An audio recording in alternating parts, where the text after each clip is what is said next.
રાજકોટ શહેર પોલીસની ક્રાઇમ બ્રાન્ચના પીઆઈ ડામોર અને પીએસઆઈ ચુડાસમાની ટીમને તેવી માહિતી મળેલ હતી કે જે આધાર કાર્ડ જે લોકોને પોતાના નામો ને બધું ચેન્જ કરાવવું હોય, કંઈ પણ એની અંદર ચેન્જીસ કરાવવા હોય, અપલોડ કરવાનું જે થાય ડોક્યુમેન્ટ્સ એવું બધું, તો તે કામગીરી માટે થઈને એક શિવમ ઇન્ફોટેક કરીને જન સુવિધા કેન્દ્ર એક ચલાવવામાં આવતું હતું બે લોકો દ્વારા, જે સાર્થક અને ધનપાલ નામના બંને ઇસમો હતા.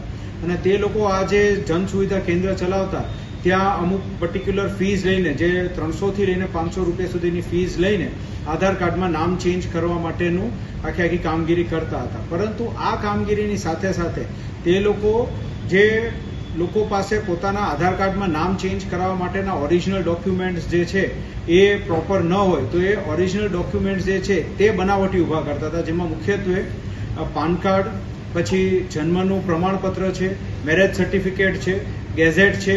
આ 4 પ્રકારના ડોક્યુમેન્ટ્સ જે છે એ ઓરિજિનલ ડોક્યુમેન્ટ્સને ડિજિટલાઇઝ કરી પછી તેને એડિટ કરે અને એડિટ કરી તેની અંદર નામ ચેન્જ કરે અને એને પછી આધારની વેબસાઇટ ઉપર અપલોડ કરી તેના આધારે આધાર કાર્ડની અંદર નામ ને એવું બધું ચેન્જ કરીને ફેક આધાર કાર્ડ બનાવતા હતા. આ સમગ્ર કૌભાંડની અંદર બે લોકો બિપિન અને જુગેશ જે છે એ ફિલ્ડ જોબમાં ટાઈપ્સનું હતું કે જેના દ્વારા એ લોકો આ પ્રમાણેના ગ્રાહકો શોધી લાવતા હતા. અને રવિ અને હરેશ નામના બે કમ્પ્યુટર ઓપરેટર્સ હતા કે જે આ પ્રમાણેના જે ડોક્યુમેન્ટ્સ જે છે એને ક્યાંક ને ક્યાંક બનાવવા માટે થઈને ફોટોશોપ અને અન્ય સોફ્ટવેરનો ઉપયોગ કરતા હતા. હાલ આ 6 આરોપીઓની અટકાયત કરીને તેમની પૂછપરછ શરૂ કરવામાં આવેલ છે. અત્યાર સુધીમાં ટોટલ આવા 58 અલગ અલગ બનાવટી ડોક્યુમેન્ટ્સ આપણને મળી આવ્યા છે તેમની પાસેથી. તે ઉપરાંત ભૂતકાળમાં કેટલા બનાવટી ડોક્યુમેન્ટ્સ બનાવ્યા છે તેની પણ તપાસ હાલ શરૂમાં છે. જે કમ્પ્યુટર અને બીજી અન્ય પ્રિન્ટર અને અન્ય એવી ઇલેક્ટ્રોનિક સિસ્ટમ્સનો યુઝ એ લોકો કરતા હતા તે પણ ક્રાઇમ બ્રાન્ચના અધિકારીઓ દ્વારા કબજે કરવામાં આવેલ છે.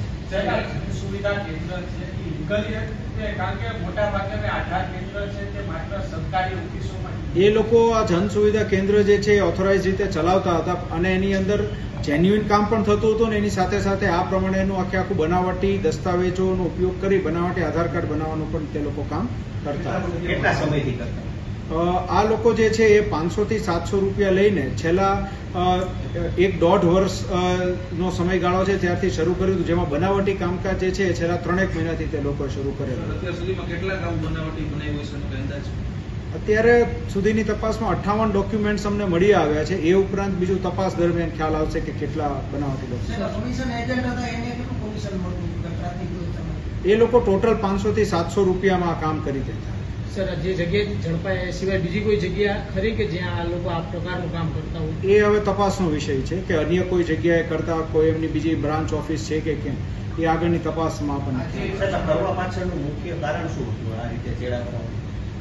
આ જે છે પૈસા કમાવા માટે થઈને, કારણ કે કોઈ પણ સામાન્ય નાગરિક છે આમ જોવા જાઓ તો તમે આધારની વેબસાઇટ ઉપર તમારા પોતાના નામની અંદર કે એડ્રેસમાં કંઈ પણ ચેન્જીસ કરાવવા હોય તેના જે ઓથોરાઇઝ ડોક્યુમેન્ટ્સ છે, ડીજી લોકર છે, એ બધાનો યુઝ કરીને તમે ડોક્યુમેન્ટ્સ અપલોડ કરી કોઈ પણ નાગરિક 50 રૂપિયામાં આ કામ કરી શકે છે.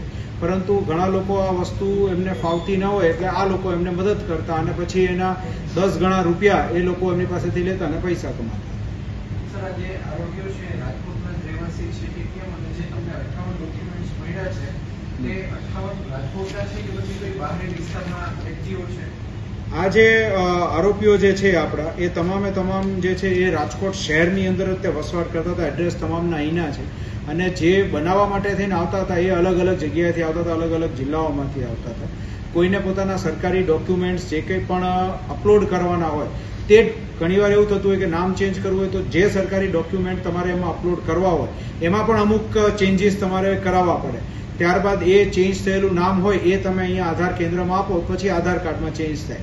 તો એ જે સરકારી ડોક્યુમેન્ટ્સમાં ચેન્જ કરવાના હોય એ આ લોકો બનાવટી રીતે કરી નાખતા હતા, ઓથોરાઇઝ રીતે નહોતા કરતા. બનાવટી રીતે કરાવીને પછી આધાર કાર્ડની અંદર નામ ચેન્જ કરી આપતા. સર, અગાઉ એવું પણ સાંભળ્યું છે કે આધાર કાર્ડ ફોર્જ બનાવવામાં આવતા હોય છે, તો આમાં ક્યારે એવું બન્યું છે કે એ તપાસ હાલ શરૂમાં છે કે સંપૂર્ણપણે ફેક આધાર કાર્ડ એ લોકો બનાવ્યા છે કે કેમ, તો એ પણ તપાસનો વિષય છે. ભવિષ્યમાં આગળ તપાસ દરમિયાન ખ્યાલ આવશે તો અમે આપને જાણ કરીશું. સર, આવી અન્ય જગ્યાઓ પણ આ પ્રકારની કામગીરી થતી હોય છે, ત્યાં આપણે તપાસ કરી છે કે હવે કરવાના છે? અમને બાતમી મળશે અને આપ સૌ લોકોનો સહકાર મળશે અને જનતા તરફથી કોઈ એવી માહિતી મળશે તો 100% ત્યાં પણ રેડ કરીશું. સર અન્ય કોઈ હવે આમાં આરોપી પકડવાના બાકી કે બધા હાલ આ 6 આરોપીઓ છે. આગળ તપાસમાં બીજા કોઈ આરોપીના નામ ખુલશે તો તેઓની પણ સામે કાયદેસરની કાર્યવાહી કરીશું. ઓકે.